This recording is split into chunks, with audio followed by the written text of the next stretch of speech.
हाती परडी कुंकू भाळी अंतरी तेवली ज्योती ग भंडाऱ्याची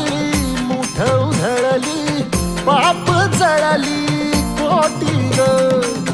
सेवेसाठी आलो दुरुनी तूच जीवाचा जीव स्वामिनी होऊ दे मंगल आई ग हाती परडी कुंकू भाळी अंतरी तेवली ज्योती ग भंडाऱ्याची मुठ उधळली पाप जळली कोटी ग